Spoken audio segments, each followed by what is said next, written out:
Hello दोस्तों, तो आज मैं यहाँ बात करूँगी ऑन डिमांड चेकिंग के बारे में कि किस तरीके की चेकिंग होती है। इजी चेकिंग होती है या फिर हार्ड चेकिंग होती है।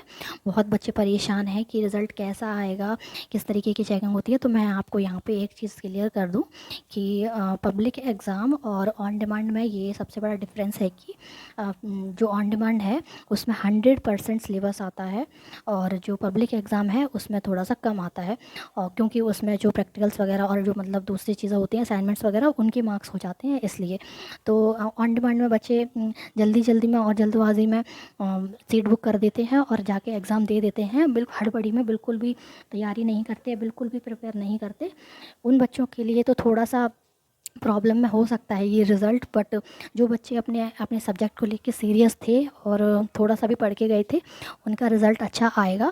क्योंकि अगर आप 40 से 50% भी अपना जो पेपर है वो सॉल्व करके गए हैं, अच्छे तरीके से आप लिख के आए हैं, तो आपका रिज़ल्ट अच्छा ही आएगा। ठीक है। और मैं बात कर लेती हूँ कि इजी चेकिंग होती है या फिर हार्ड चेकिंग होती है। तो पब्लिक एग्ज़ाम में बहुत ज़्यादा बच्चे होते हैं, वहाँ पे बहुत सारे बच्चे होते हैं। तो थोड़ा सा इजी चेकिंग वहाँ पे हो जाती है पब्लिक एग्ज़ाम में। बट ऑन डिमांड में क्योंकि कम बच्चे होते हैं, सिलेक्टिव बच्चे होते हैं, तो एग्ज़ामिनर को थोड़ा सा स्लाइटली ज़्यादा टाइम मिलता है आंसर शीट्स को अच्छे से चेक करने के लिए।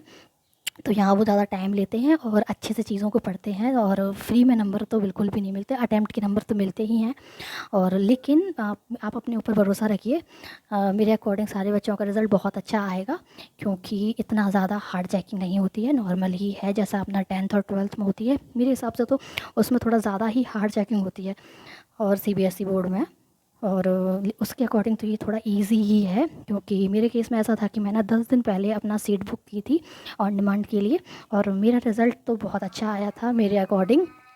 और जो कि मैंने ज़्यादा पढ़ाई नहीं की थी, 10 दिन पहले ही मैंने पढ़ना शुरू किया था। तो जो भी बच्चे थोड़ा सा भी पढ़ के गए हैं तो उनका रिज़ल्ट बहुत अच्छा आएगा, आप बिल्कुल टेंशन मत लो। और जो बच्चे बिल्कुल भी पढ़कर नहीं गए हैं और वहाँ जाकर 5 से 10 क्वेश्चन मुश्किल से सॉल्व करके आए हो, तो आप उम्मीद मत करना। क्योंकि इतना इतना तो आपके लिए हार्ड चेकिंग होगी, आप कुछ लिख के ही नहीं आए हो, तो फिर आपको फ्री के नंबर तो वो बिल्कुल भी नहीं देंगे। पब्लिक एग्ज़ाम में पास होना मेरे हिसाब से स्लाइटली ईजी है compare to on demand. But अगर मतलब इमरजेंसी में और जल्दबाजी में हमें पेपर देना है, हमें चाहिए अपना मार्कशीट, तो फिर हमें ऑन डिमांड के लिए जाना पड़ता है। लेकिन ऑन डिमांड उन बच्चों के लिए बहुत अच्छा है जिनको थोड़ा सा भी नॉलेज होती है अपने सब्जेक्ट के बारे में। और बिल्कुल ऐसे नहीं लेते कि चीटिंग हो जाएगी। कुछ वो बच्चे बहुत ज़्यादा हवा में वहाँ पे चले जाते हैं कि पास हो गए तो ठीक है, नहीं तो कोई बात नहीं। क्योंकि मेरे साथ भी काफ़ी बच्चे ऐसे थे जो बिल्कुल भी पढ़कर नहीं गए थे और उन्होंने 3 घंटे कुछ भी नहीं किया था वहाँ पर। तो ऐसे बच्चे तो बिल्कुल भी पास नहीं होते हैं। ठीक है। चाहे आप यूपी बोर्ड में पढ़ो, सीबीएसई में पढ़ो, कहीं भी पढ़ो आप। पर ये मेरे हिसाब से थोड़ा सा भी पढ़ने वाला बच्चा होगा, अगर 10 दिन पहले भी उसने अच्छे से पढ़ाई करी है ऑन डिमांड की, तो वो अच्छे से पास हो जाएगा। आप बिल्कुल परेशान मत हो। और मुझे बहुत सारे मैसेज आ रहे हैं कि रिज़ल्ट कब आएगा। तो बेटा, अब आप लोगों ने अपना काम कर दिया है एग्ज़ाम देने के बाद, अब एनआईओएस के हाथों में है जो भी है। नॉर्मली ऑन डिमांड का रिज़ल्ट आने में 2 महीने तो लग जाते हैं, कभी कभी 2 महीने से 4-5 दिन ज़्यादा भी हो जाते हैं। मेरे केस में थोड़े से ज़्यादा हो गए थे 2 महीने से।